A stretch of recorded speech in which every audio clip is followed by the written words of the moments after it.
Muy buenas tardes, les damos la bienvenida a todos al segundo foro de acceso a la información de protocolos de tratamiento oficial de diversas patologías de la Caja Costarricense del Seguro Social.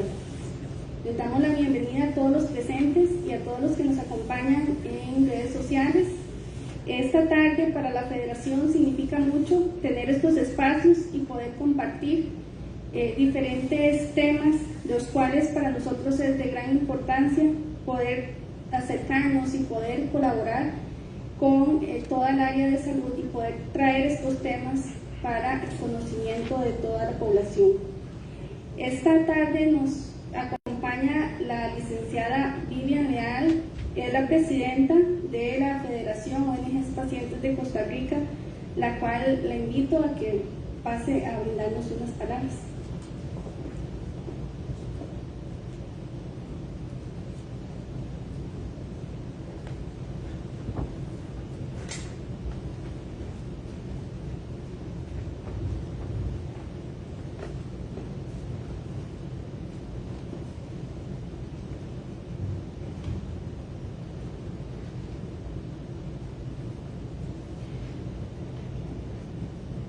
Muy buenas tardes a todas las personas acá presentes y a los que nos siguen por redes sociales, que van a tener el beneficio, y vamos todos a tener el beneficio, de mantener este contenido que traemos hoy de cara a cada una de las estrategias que sumen a nosotros los pacientes en Costa Rica.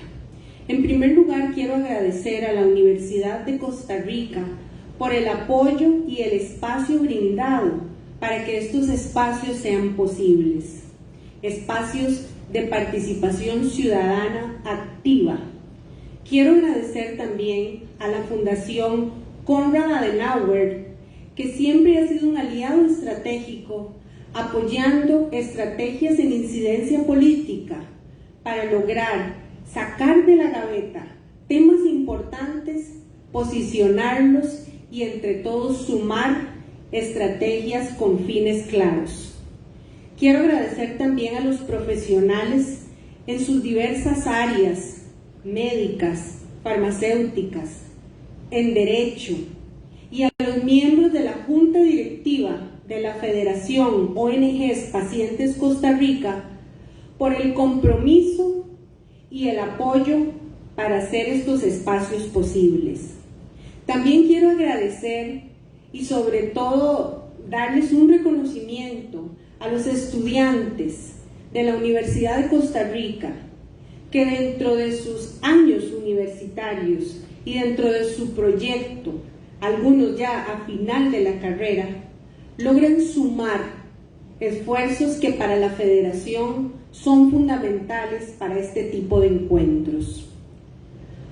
Hoy acá nos reúne un tema fundamental que tiene que ver con todos los usuarios en el país.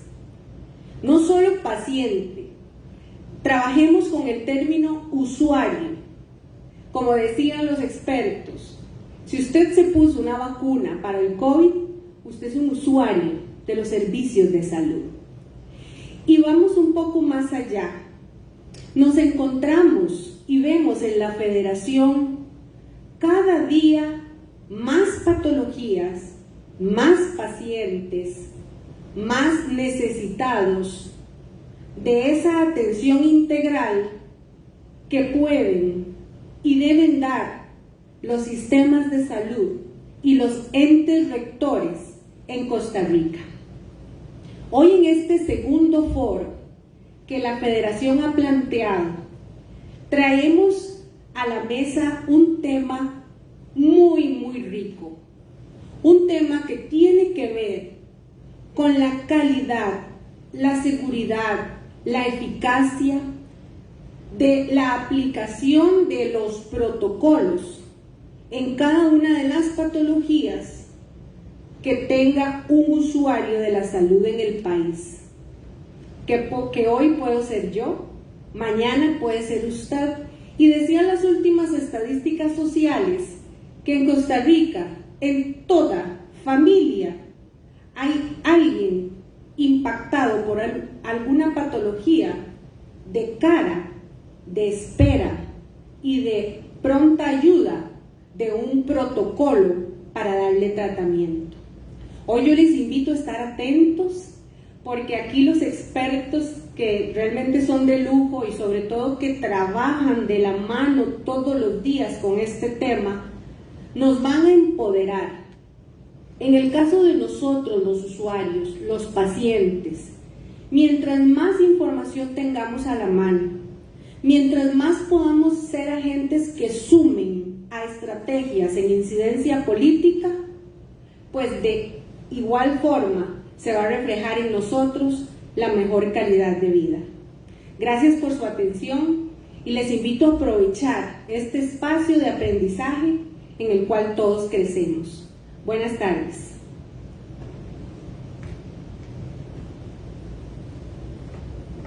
Muchas gracias, doña Vivian. Bueno, y esta tarde, como queremos comentarle que como organizaciones que estamos unidas para poderles presentar a ustedes este espacio, pues como organizadores estamos la Federación ONGs Pacientes de Costa Rica, también la Defensoría de los Habitantes, los muchachos del TCU de la UCR, la Comisión de Derecho a la Salud del Colegio de Abogados y la Fundación Conrad.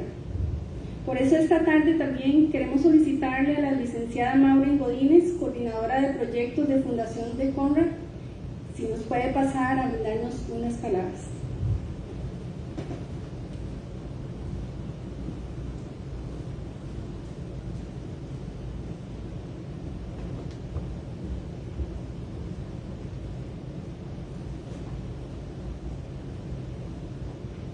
Muy buenas tardes, un gusto poder saludarles nuevamente en esta segunda ocasión en la que nos encontramos en un tema en común, en el que la Fundación Konrad Adenauer se siente muy satisfecha de poder contribuir de una u otra manera para facilitar esta mesa de diálogo, porque básicamente eso es lo que queremos posicionar. Un diálogo que permita la construcción de una sociedad cada día más justa, una sociedad más accesible para todas las personas, el resguardo del Estado de Derecho por el que nosotros hemos podido construir esta Costa Rica libre y democrática. Pero ese Estado de Derecho se encuentra completamente blindado por un montón de otros pequeños derechos que van de la mano uno con otro, como es el acceso a la información.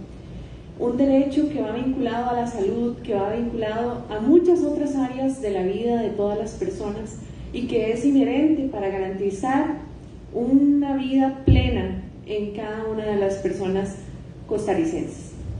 Por eso es importante que prestemos atención a lo que hoy se nos va a comentar, a los interrogantes que se van a estar evacuando en este día, para que podamos fomentar ese diálogo y la construcción de una innovación social que permita un Estado costarricense cada día más transparente, que vaya construyendo de la mano de las necesidades ciudadanas, que no se olvide para quién está trabajando, sino que más bien las iniciativas vengan de los que vivimos y nos enfrentamos con este sistema todos los días. De mi parte no quiero robarles más tiempo, les agradezco una vez más por tomar en cuenta la Fundación Konrad Adenauer y quedamos atentos para cualquier duda o comentario.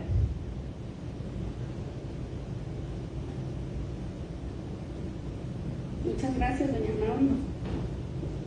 Bueno, y para continuar con nuestra agenda, le vamos a solicitar a el doctor Freddy Arias. Él es abogado, es doctor en farmacia y además es profesor de la Universidad de Costa Rica. Y a la licenciada Tatiana Villegas, es presidenta de la Asociación Cruz y Crom y miembro de la Junta Directiva de la Federación ONGs Pacientes de Costa Rica, para que nos acompañen en la mesa principal y poder iniciar el foro de esta tarde.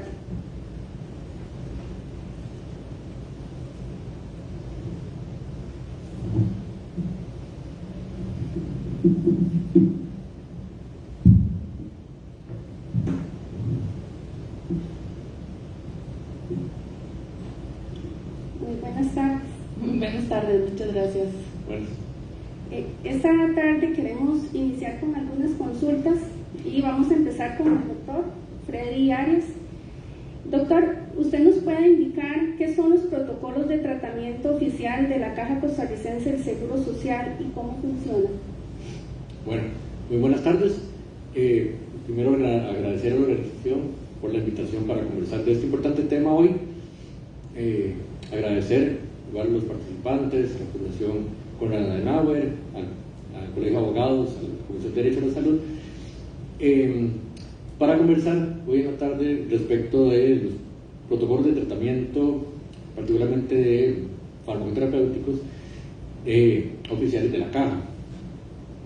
Bueno, tal vez empezar planteando el asunto, y es que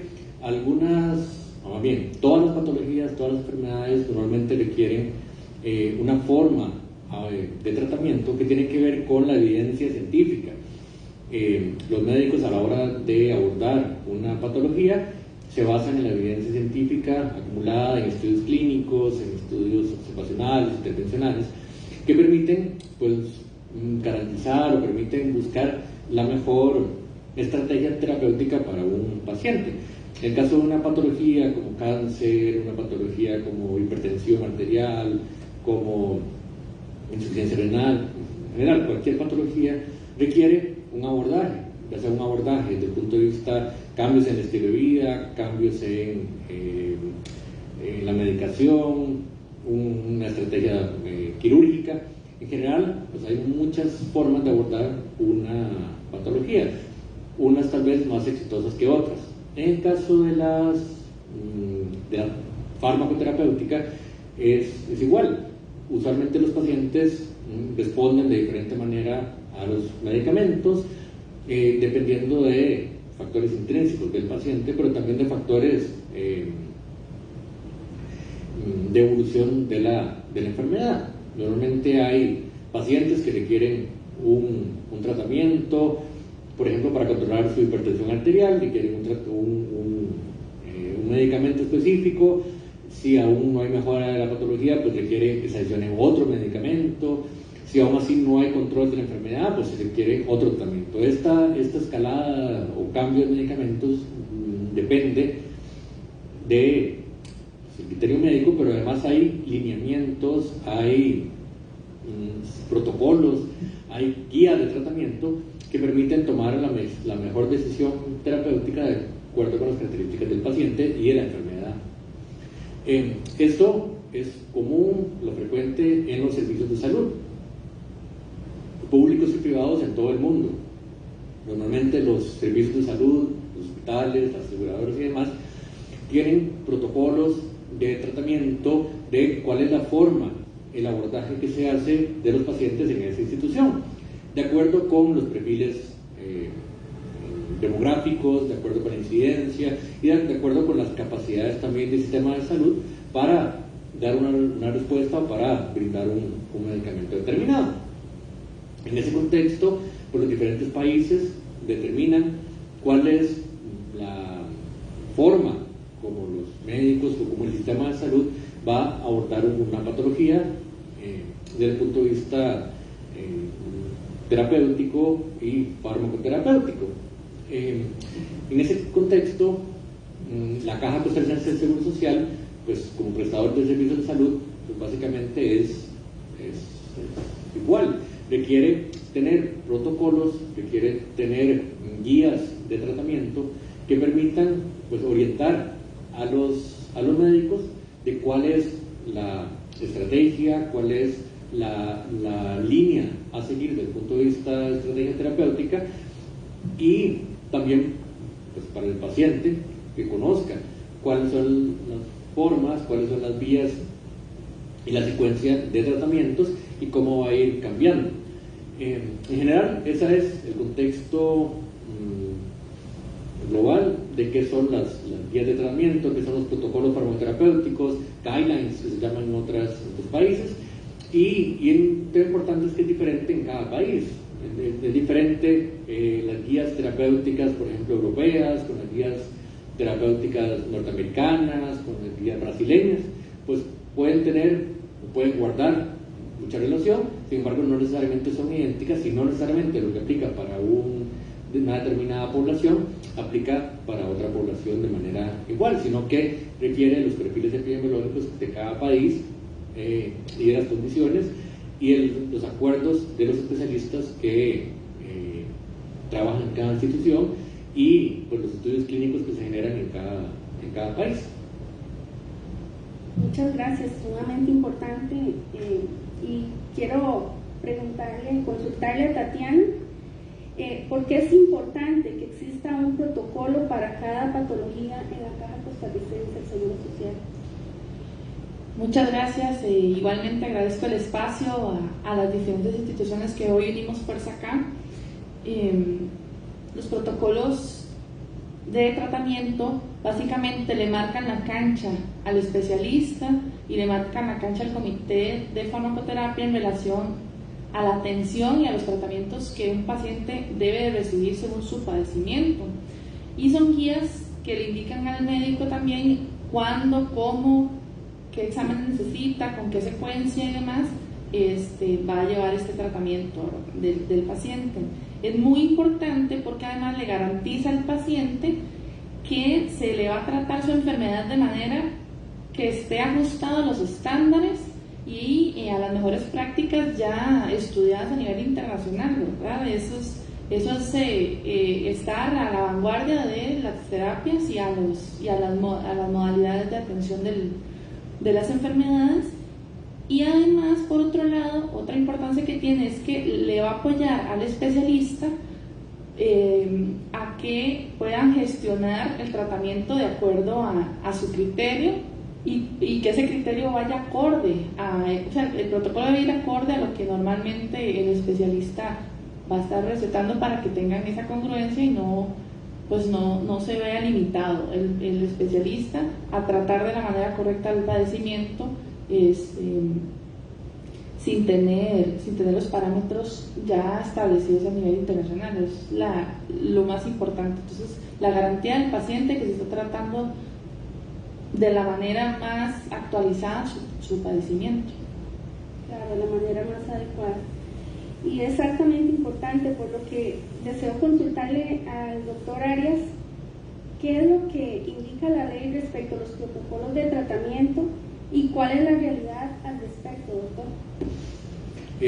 Bueno, en el país hay un órgano que está encargado, que es responsable de la emisión de protocolos oficiales, y es el Comité Central de Farmacoterapia, que de alguna manera es la instancia competente para análisis, incluso farmacoeconómicos, análisis de los diferentes medicamentos que son utilizados en la Caja Costarricense del Seguro Social. Conforme con la normativa vigente en el país, es este órgano el que tiene que emitir protocolos oficiales para que sean aplicados en la institución. Existe la posibilidad de que médicos especialistas se unan y generen guías de tratamiento, generen consensos. Incluso hace poco se publicó un consenso en tratamientos de cáncer que fue realizado por médicos especialistas en oncología.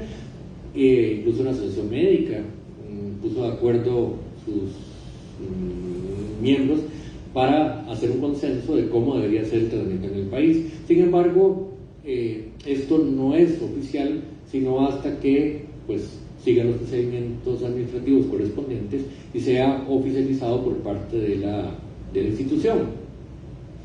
Es un esfuerzo muy grande hacer un protocolo y mantenerlo actualizado. Esos protocolos de tratamiento, recuerden que depende de cada patología. Cada patología requiere un abordaje diferente de manera general para los pacientes, y es necesario actualizarlos, es necesario que haya consenso entre expertos. La realidad actualmente es que existen muy pocos tratamientos o muy pocos protocolos de tratamiento oficiales que hayan sido emitidos por el Comité Estatal de Farmacoterapia, y la realidad de lo que sucede es que se hacen esfuerzos para generar protocolos, se hacen esfuerzos para generar consensos, sin embargo no se materializan en protocolos oficiales del país o de la caja. Idealmente, el Ministerio como ente rector de salud es el llamado a generar protocolos, a generar el uso adecuado de medicamentos conforme con el formulario terapéutico nacional, que es un decreto que está vigente. Sin embargo, pues ni siquiera en el ámbito público existen protocolos, y tampoco en el ámbito privado, digamos que hay protocolos oficiales. Cada servicio, cada hospital privado también pues genera sus propios lineamientos, y lo ideal sería que estuvieran o que fueran uniformes, que estuvieran oficialmente promulgados, ya sea desde el Ministerio de Salud, y que las instancias públicas y privadas pues se adhieran a estos protocolos tal como se establece en la normativa vigente. Muchas gracias. Qué importante, ¿verdad?, poder contar con establecer esos protocolos que tanto necesitamos a nivel nacional. Doña Tatiana, y deseo consultarle a usted cómo afecta a los pacientes que los protocolos estén desactualizados o inexistentes en el país. Sí, muchas gracias.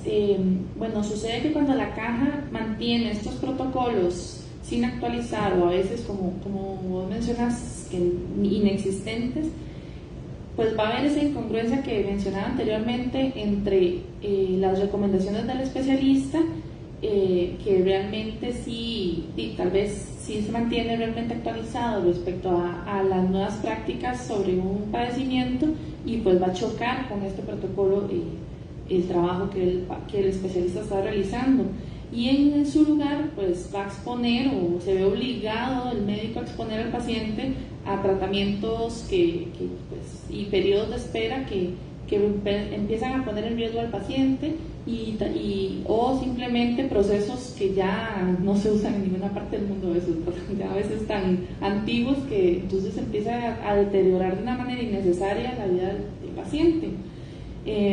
Muchas veces incluso la caja tiene los tratamientos óptimos, los mejores, pero por falta del protocolo pues el paciente tardan tanto en podérselo dar, o todo va frenando tanto el que el paciente recibe el medicamento, que a veces incluso se le aplica ya cuando está muy deteriorado o cuando ya su vida está en riesgo. Entonces eso es lo que principalmente nosotros abogamos, por la seguridad de este paciente. Yo como representante de pacientes con enfermedad inflamatoria intestinal, pues he vivido el ejemplo, por ejemplo, que la caja en temas para pacientes pediátricos con enfermedad inflamatoria intestinal pues no cuenta con un protocolo, y esto lo que hace entonces es que esté un poquito a la libre, ¿verdad? Y exponemos a los niños a dosis excesivas de prednisona, y la prednisona pues tiene efectos secundarios muy severos en cualquier persona, pero en niños todavía se le intensifican muchas cosas, problemas de crecimiento y otras situaciones que le va a complicar más la calidad de vida a este niño, a este paciente. Incluso teniendo los biológicos, pues es muy poco o nulo lo que se aplica en niños, ¿verdad? Y esto ¿por qué pasa? Porque no hay un protocolo que guíe pues esa atención, ¿verdad? Entonces es importantísimo. Por otro lado, por ejemplo, y siguiendo con el tema de los niños, pues esta exposición tan fuerte que se le hace a veces a ciclos incluso larguísimos o de mantenimiento de prednisona, pues entonces, como les decía, les afecta hormonalmente, les afecta el crecimiento, y realmente no hace un control correcto de la colitis ulcerosa o del Crohn, y lleva al niño a un extremo de que ya pues la única solución es cirugía. Y pues en tema de tratamiento de estas enfermedades a nivel internacional, la cirugía, e incluso aquí en los hospitales periféricos, la cirugía ya es una opción muy lejana muy que se detiene mucho, hay mucho que hacer antes de cirugía, pero vamos a lo mismo, la falta de este protocolo genera una tensión muy variante de un médico a otro y no tienen la guía necesaria y el paciente tampoco tiene la forma de exigir, porque no existe el protocolo. O sea, no puede el paciente, o en este caso la mamá, decir, bueno, es que no se están adheriendo al protocolo porque no existe. Entonces quedamos indefensos, quedamos como con un hueco ahí en la normativa que empieza a afectar gravemente la salud de las personas. Entonces, por ahí va el por qué para nosotros los pacientes es indispensable el que esto esté de manera actualizada. Y entonces, pues eso es lo que abogamos. Claro, por supuesto, no es simplemente el realizar un protocolo, sino también las vidas, y no es solo una patología, son todas las patologías que en realidad necesita esta actualización y es sumamente importante.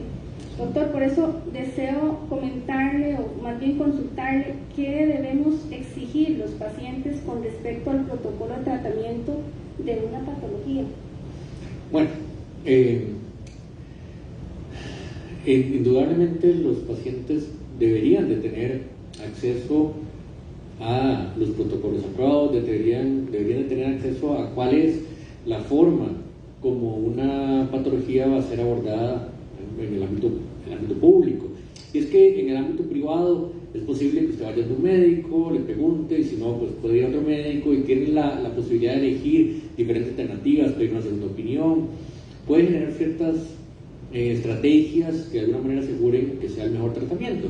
Sin embargo, en el ámbito público esta posibilidad está limitada porque el paciente pues se ha atendido en el servicio por el médico que le corresponda, de acuerdo con su zona geográfica, de acuerdo con su condición.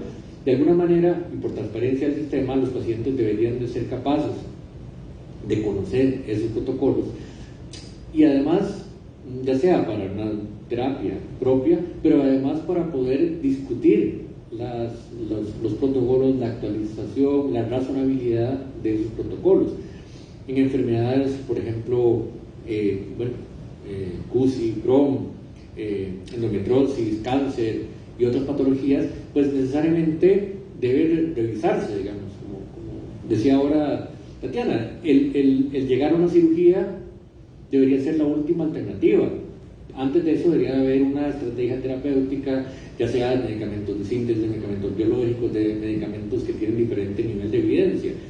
¿Cuál es la mejor elección o cuál es el parámetro estándar para que debería ser utilizado?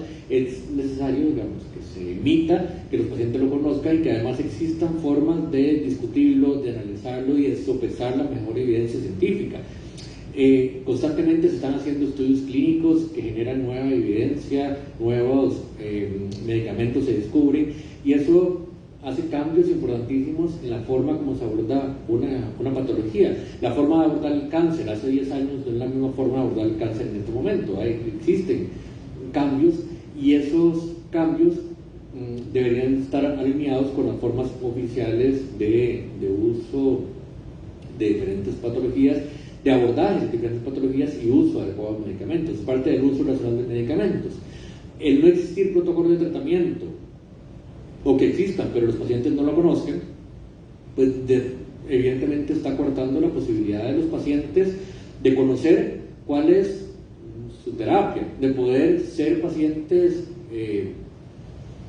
empoderados de su tratamiento, de poder tener elementos para poder decidir y para poder discutir incluso con el médico la terapéutica. Es de alguna manera un enfoque muy paternalista en el que yo me tengo que someter de alguna manera a lo que el sistema me da sin tener la posibilidad de discutirlo desde la individualidad de cada paciente o desde organizaciones de pacientes que de alguna manera están absolutamente legitimadas para poder discutir en abstracto la forma de tratamiento para todos los pacientes. Es evidente que hay diferencias intersubjetivas y que hay situaciones particulares que hacen que se valore cada caso en concreto y se valore la idoneidad de un medicamento un abordaje terapéutico para un paciente determinado, pero sí que hay posibilidad de establecer líneas generales, de establecer estrategias, y en caso de falla terapéutica, en caso de eventos adversos o alguna situación particular, pues se puede justificar el desviarse de su protocolo de tratamiento. Es parte de la lex artis del profesional poder o tener un lineamiento o tener una base sobre el cual justificar sus decisiones terapéuticas y poder discutirlas con el paciente. Entonces, indudablemente, los pacientes tienen derecho a acceder a esa información, más en el ámbito público, en el que se esperaría absoluta transparencia, se esperaría que los pacientes incluso sean partícipes de su propia terapia, pero al negarse la información, al no existir la información, pues hacer nugatoria cualquier posibilidad de los pacientes, de los grupos organizados, de poder discutir o de poder buscar las mejores estrategias terapéuticas para los pacientes. Claro, y así como usted nos indica, doctor, es que estamos actualizándonos, y los pacientes de hace 10 años tampoco son los mismos pacientes de ahora. Los pacientes, por la accesibilidad a la información que hay ahora, y también por las ONGs que trabajamos tan fuerte por empoderar a los pacientes, pues incluso esto se había afectado hasta algunos médicos, porque los pacientes llegan bien empoderados, ¿verdad? Y el no tener este protocolo también pues afecta, ¿verdad? Incluso la atención médica. Por eso, Tatiana, deseo comentarle y que usted me indique cuál ha sido su experiencia como líder de CUSICROM en Costa Rica, cuál ha sido la información al respecto en los servicios de salud, ¿qué experiencia tiene usted como paciente o como líder? Sí, gracias, Jessica. Bueno, la Asociación CUSICROM en Costa Rica tiene ya muchos años de trabajar defendiendo los derechos de las personas con estos padecimientos, defendiendo su derecho a recibir la atención a la salud, sus tratamientos más óptimos, y en todo ese camino hemos encontrado obstáculos, ¿verdad?, de parte de las instituciones de salud pues que bloquean el trabajo que intentamos hacer las ONGs, que dicho sea de paso es algo que siento que no se valora desde el gobierno, porque realmente les quitamos mucho peso a ellos en el sentido de atención integral al paciente, de guiarlo, cosas que a veces ellos no tienen la posibilidad de realizar, hacemos las ONGs, y a pesar de esto, pues ellos nos bloquean en muchos sentidos el acceso a la información que nos podría ayudar a brindarle un mejor servicio a estos pacientes. En el caso de los protocolos, las autoridades pues tienen infinidad de justificaciones, ¿verdad?, siempre al respecto de por qué no existe o por qué no está actualizado. En el caso de CUSICROM, nosotros conocemos que el protocolo está desactualizado, y que los especialistas trabajaron en un protocolo que está en manos del Comité de Farmacoterapia, pero que no lo han oficializado. ¿Por qué? No conozco la razón. Incluso si ustedes tienen el protocolo al respecto, ese es el que mandan, pero que no está oficializado, que es una propuesta. Entonces, bueno, ahí es donde uno queda como en... Pero entonces, ¿qué está pasando con los pacientes en este momento? Entonces, esto empieza a afectar al paciente, ¿verdad? Así como contaba anteriormente el sentido del uso en niños, pues pasa en adultos. Encontramos pacientes expuestos a ciclos exageradamente fuertes y altos de prednisona, ¿verdad?, de esteroides, que se pudieron haber evitado, por ejemplo, aplicando más rápido el biológico, operaciones, cirugías. La cirugía que se hace en ese sentido es pues quitar el colon. Entonces no es una cirugía cualquiera, y es una cirugía que afecta la vida del paciente, porque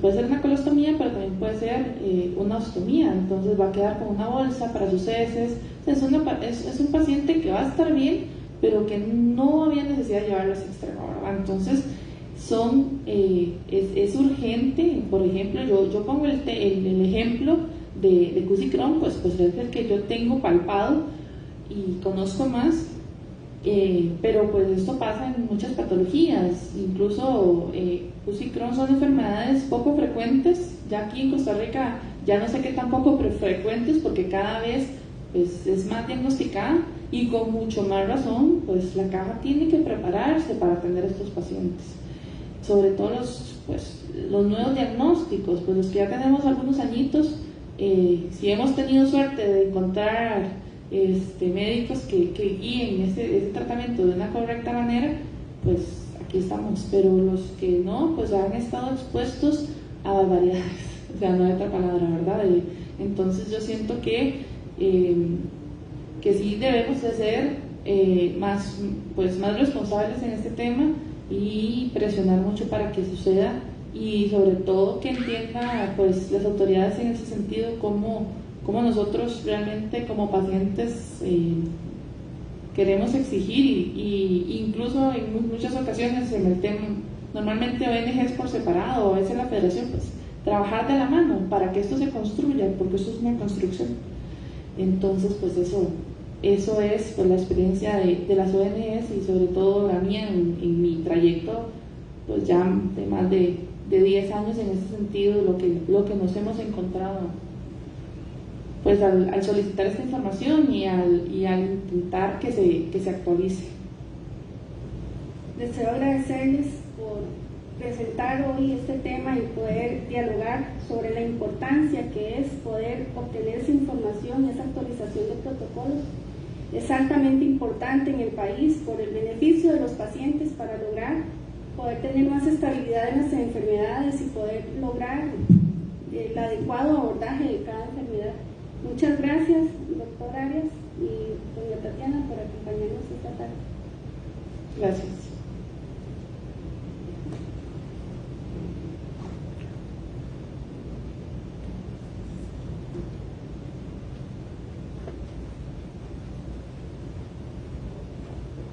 Como cierre de conclusiones, pues vamos a solicitarle al licenciado Randall Madrigal. Él es abogado y notario público de la Universidad de Costa Rica. También es mediador certificado en conflictos en salud por el Colegio de Médicos y Cirujanos de Costa Rica. Actualmente es abogado del Colegio Farmacéuticos de Costa Rica.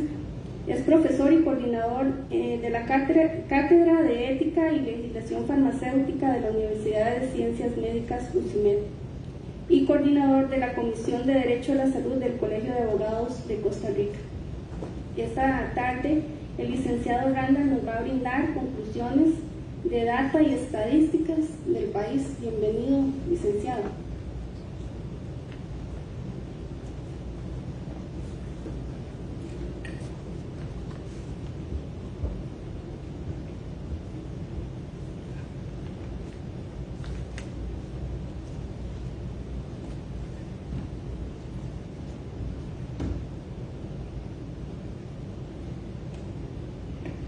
Muchas gracias a Jessica.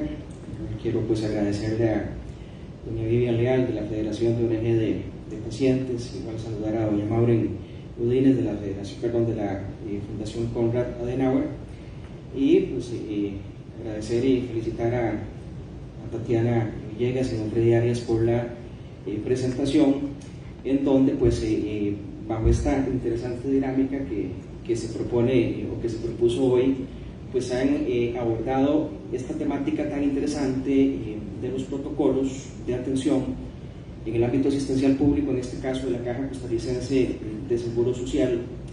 Y escuchándolos, definitivamente yo creo que no dejan de venir a la mente pues una serie de temas. Por razones de tiempo, evidentemente pues no se pueden abordar todos, pero yo creo que es importante enmarcar la discusión, por lo menos desde el plano del derecho y de los derechos humanos, en el derecho a la protección de la salud, que me parece que definitivamente está en juego, y en el derecho a la protección de la salud. Ahora, escuchándolos igualmente, recordé un artículo que escribí hace pocos meses, un artículo pequeño, un periódico de circulación nacional, en donde abordaba el tema del derecho a una atención segura. Y escuchar esto es justamente pensar en seguridad del paciente, pensar en derecho a la protección de la salud, pensar en derecho a la información, que es un componente crítico fundamental del derecho a la protección de la salud. Y bueno, justamente en el tema de seguridad del paciente, bueno, y hay otro tema que me parece que es fundamental acá, ahora que justamente se hablaba de la Caja Costarricense de Seguro Social, y es el derecho fundamental también al buen y eficiente funcionamiento de los servicios públicos. Ya voy a hablar pues unos minutos de esto. La seguridad del paciente, que repito, me parece que es un tema crucial acá, es de plena actualidad, no es un tema novedoso. Yo creo que definitivamente hay que vincularlo con esto, y hablar de seguridad del paciente, hablar de derecho a la atención segura, nos lleva justamente a la reflexión de que hace muchísimos años ya se puso sobre el debate público la temática o la incidencia de la falta de seguridad en los servicios de salud. Allá por la década de los 50 y los 60 ya algunos autores comenzaban a reflexionar sobre los problemas de seguridad que se daban en las prestaciones sanitarias. En 1999 hay un informe importantísimo del Instituto de Medicina de los Estados Unidos de Norteamérica, un estudio bajo el título El Radio Humano, construyendo un sistema de salud más seguro, en donde se pone en evidencia la problemática de los eventos adversos en la atención sanitaria, entendiendo básicamente por eventos adversos aquellos incidentes que no están relacionados con el curso o con la evolución normal de la enfermedad y que causan algún tipo de daño o lesión al paciente como consecuencia del proceso de atención médica.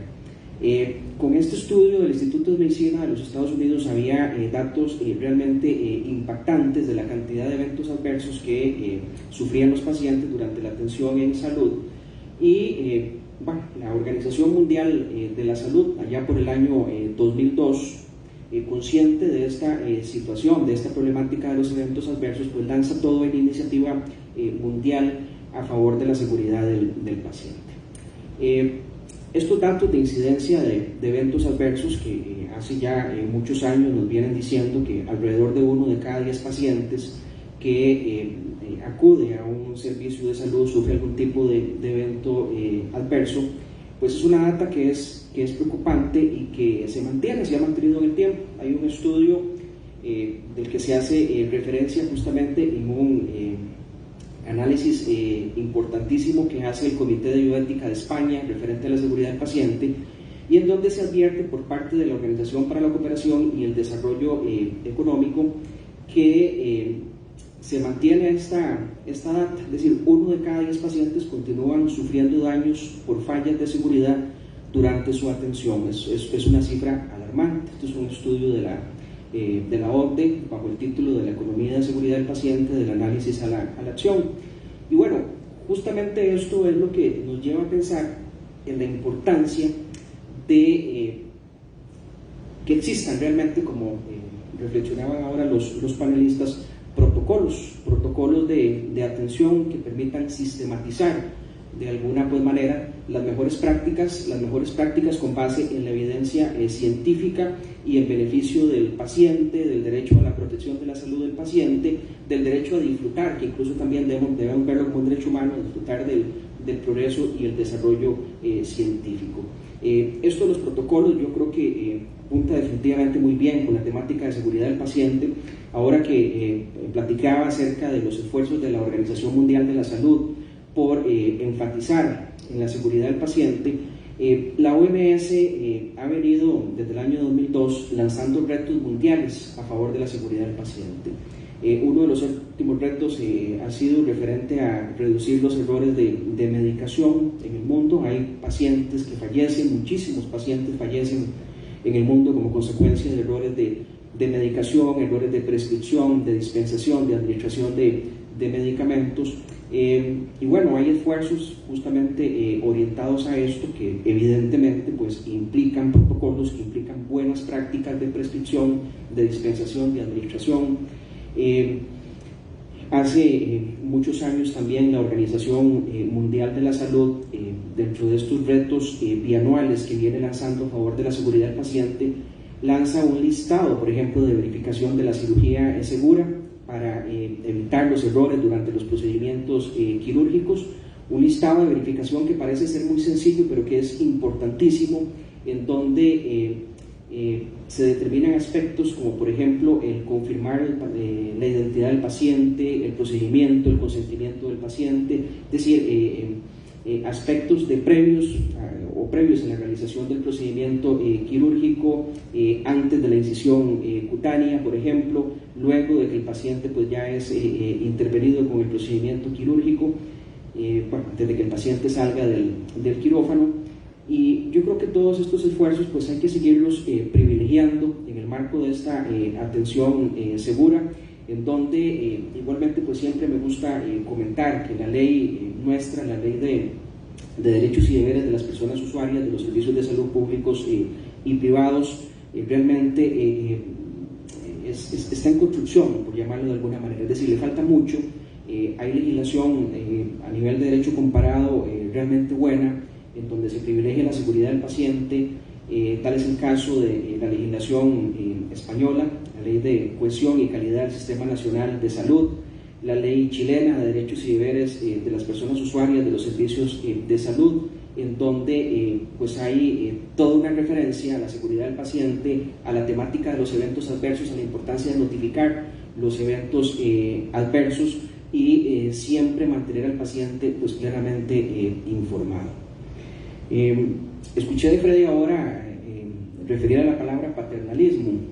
Esta palabra quizás también nos resulta muy común, fue lo que se dio o lo que privilegió la relación médico-paciente o la relación clínica, como refiere por ejemplo el bioeticista Diego Gracia, prefiere hablar, y me parece que es muy prudente hablar de relación clínica, porque no solo interviene el médico, intervienen otros profesionales de la salud. Y bueno, pues hablando justamente de este bioeticista español, que pues siempre es recomendable leerlo, e igual pues ahí ustedes lo pueden encontrar en la red de internet, hay múltiples charlas de Diego Gracia, en donde él habla justamente de la revolución de los derechos del paciente, este fenómeno que más o menos comienza a darse a partir de los años 70, en donde el paciente comienza, digamos, a tener un mayor empoderamiento. Esto por supuesto que no es algo acabado, yo incluso pienso que estamos en un tránsito todavía de una relación paternalista a un régimen de autonomía de la voluntad, pero bueno, ya por ahí de los años 70 comenzamos a evidenciar incluso a nivel normativo en diferentes legislaciones pues una tendencia cada vez mayor a otorgarle al paciente pues un papel o un rol más activo en la atención de salud. Justamente el modelo autonómico que debe privar hoy en la relación médico-paciente, que al contrario a lo que sucedía durante el régimen del paternalismo, hoy el paciente pues es un paciente más informado, más partícipe, me parece que definitivamente pues es lo que mejor armoniza con el derecho a la protección de la salud. Un paciente que evidentemente pues tiene derecho en ese marco de la atención sanitaria a conocer de estos protocolos de atención, si los hay. El problema que vemos es que definitivamente falta muchísima construcción de estos protocolos en la atención sanitaria, los protocolos que evidentemente, yo creo que no debemos cansarnos en repetirlo, pues deben recoger la mejor evidencia científica.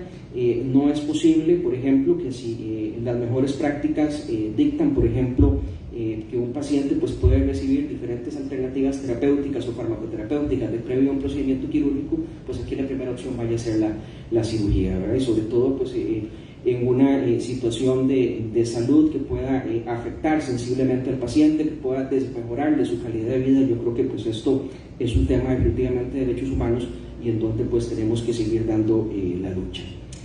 Decía ahora cuando comentaba que había pues varios derechos aquí en juego, pues me parece que es fundamental pensar y traer justamente pues a la discusión el derecho fundamental al buen funcionamiento de los servicios públicos. Esto la Sala Constitucional lo ha desarrollado muchísimo. Saben ustedes que, por ejemplo, referente al derecho a la protección de la salud, hay amplia jurisprudencia del Tribunal Constitucional. Y bueno, tratándose de este derecho al buen funcionamiento de los servicios públicos, hay igualmente pues mucha jurisprudencia. Hay una resolución que me parece que es muy interesante. Si no me equivoco, esta fue una de las sentencias estructurales que dicta la Sala Constitucional. Estas sentencias estructurales que básicamente pues lo que buscan es impactar todo el sistema de salud, no solamente el caso de un paciente en particular, que es lo que suele suceder con los recursos de amparo, sino que en este tipo de sentencias estructurales pues la Sala Constitucional busca de alguna manera que haya una mejoría en el campo de las prestaciones sanitarias, por ejemplo, reduciéndose los tiempos de espera o las listas de espera, que es un tema pues que ustedes saben que ha sido muy controvertido en el ámbito de la seguridad social. Y bueno, en el marco de una de esas sentencias, la sentencia 4621-2013, la Sala se refiere a la eficiencia, eficacia, continuidad, regularidad y adaptación en los servicios públicos de salud. Aquí voy a permitirme leer un extracto muy breve de esta sentencia, donde la Sala dice que los órganos y entes públicos que prestan servicios de salud pública tienen la obligación imperativa e impostergable de adaptarlas a las necesidades particulares y específicas de sus usuarios o pacientes, y sobre todo de aquellos que demandan de una atención médica inmediata y urgente, sin que la carencia de recursos humanos y materiales sean argumentos jurídicamente válidos para eximirlos del cumplimiento de esta obligación. Dice esta sentencia además que desde esta perspectiva los servicios públicos de las clínicas y hospitales de la Caja Costarricense de Seguro Social están en el deber de adaptar e implementar los cambios organizacionales, de contratar el personal médico auxiliar y de adquirir los materiales y equipo técnico que sean requeridos para brindar prestaciones eficientes, eficaces y rápidas. Es decir, no solo es la continuidad en la prestación de los servicios, sino es la adaptabilidad de estos servicios de manera que funcionen de forma eficaz, eficiente y segura. Yo creo que definitivamente la existencia de protocolos pues debemos entenderla en una armonía de estos derechos fundamentales, del derecho a la protección de la salud, al buen funcionamiento de los servicios públicos y por supuesto pues de un paciente cada vez más integrado, más partícipe, más involucrado en el proceso de atención sanitaria, y donde pues ese paciente se pueda beneficiar indiscutiblemente del progreso de la ciencia y la técnica, pues que en este caso quisiéramos todos verla sistematizada y enfocada en protocolos de atención disponibles para los pacientes. No sé si habrá algún espacio para preguntas, de manera que si lo hubiera, pues quisiera dejar aquí mi intervención, agradeciendo pues nuevamente la invitación y a los panelistas por la extraordinaria intervención que han tenido. Muchísimas gracias.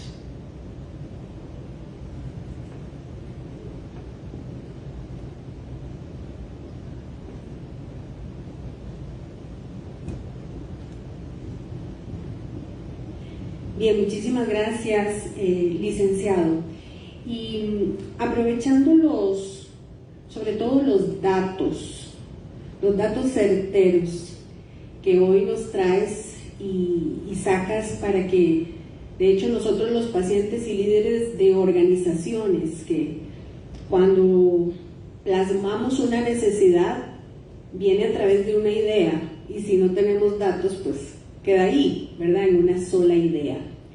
Precisamente anoche, terminando casi a las 11 las labores del día, miro en las noticias donde el presidente actual de la institución, el señor Álvaro Ramos, hace un llamado vehemente y contundente, y yo de hecho de cara al televisor en mi habitación sentí que me hablaba a mí y me daba una esperanza de paciente.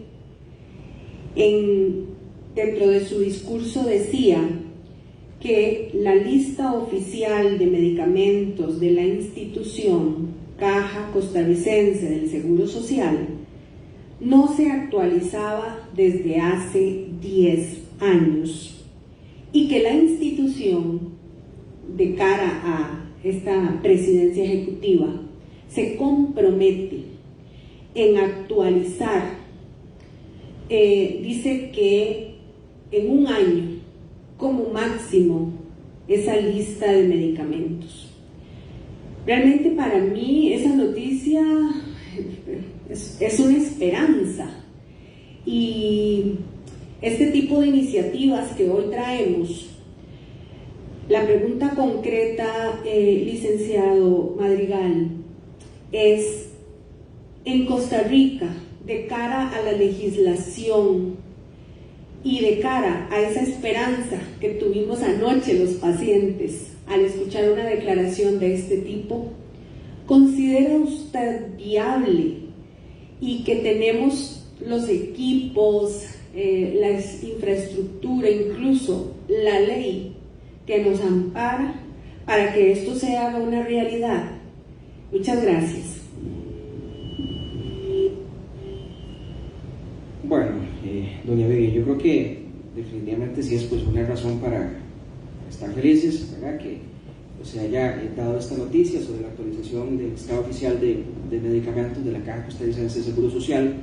Yo creo que hay todavía muchos retos pendientes. Fíjense ustedes que en el país falta todavía desarrollar una política nacional del medicamento. No la tenemos, ¿verdad? Es decir, hay una política institucional a nivel de la seguridad social, pero no hay que perder de perspectiva que a pesar de que la Caja Costarricense de Seguro Social, y dichosamente para todos nosotros, pues es un gran prestador de servicios públicos, pues hace falta pues una política pública nacional, ¿verdad? Eso es todavía una tarea pendiente. A nivel de la seguridad social, yo creo que es una estupenda noticia que se dé por parte de la presidencia ejecutiva pues el llamado a actualizar este listado, en donde ahora justamente Freddy y Tatiana comentaban que bueno, en protocolos desactualizados, en manejos que podrían estar desactualizados, en el abordaje de pacientes que implican pues terapia medicamentosa, probablemente suceda así lo que ellos han comentado, ¿verdad? Médicos especialistas con el acceso al mejor conocimiento, la mejor evidencia científica disponible, con conocimiento quizás de las mejores alternativas terapéuticas, ¿verdad?, cuando son innovaciones terapéuticas reales que pueden definitivamente sumar en beneficio del paciente.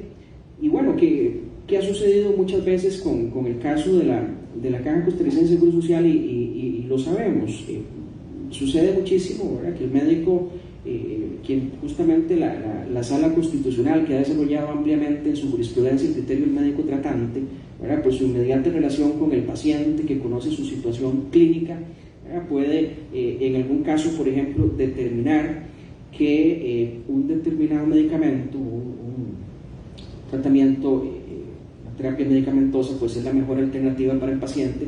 Si nos encontramos que pues, el paciente sencillamente a la hora de requerir el medicamento de la institución no se tiene, ¿verdad?, no se tiene, pues se le ofrecen evidentemente pues otras alternativas, pero no la que el médico le ha prescrito, y sin dudar que en la mayoría de los casos ha de ser así, con la mejor evidencia científica disponible.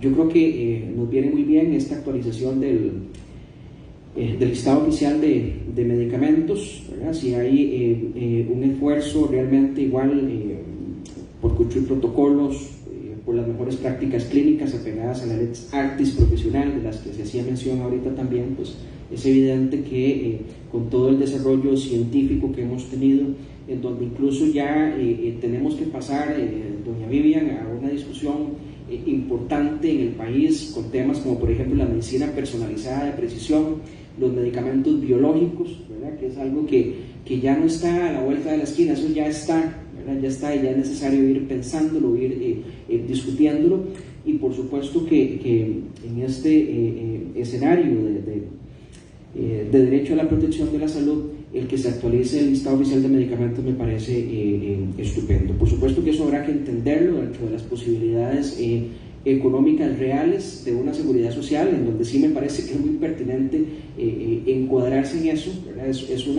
Termina siendo finalmente un seguro de salud, en donde, como siempre se dice, pues no es posible darle todo a todos, ¿verdad? Es posible darle algo a todos, y ojalá que lo que se le dé a todos pues sea siempre de la mejor seguridad y eficacia tratándose de medicamentos, ¿verdad? Ya veremos, ojalá en el corto plazo pues podamos tener ya noticias más concretas de la actualización de ese listado oficial de medicamentos, pero bueno, comparto con usted que es una excelente noticia.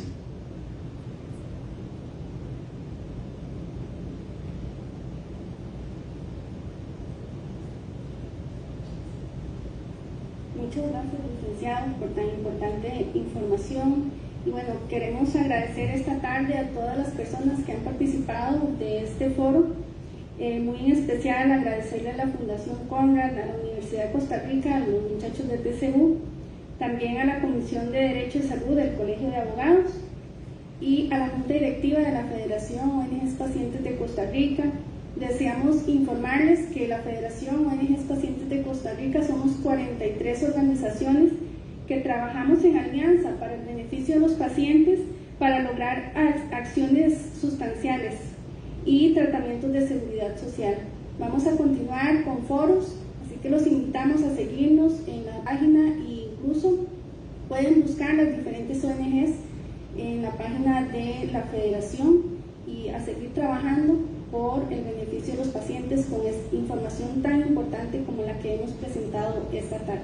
Muy buenas tardes.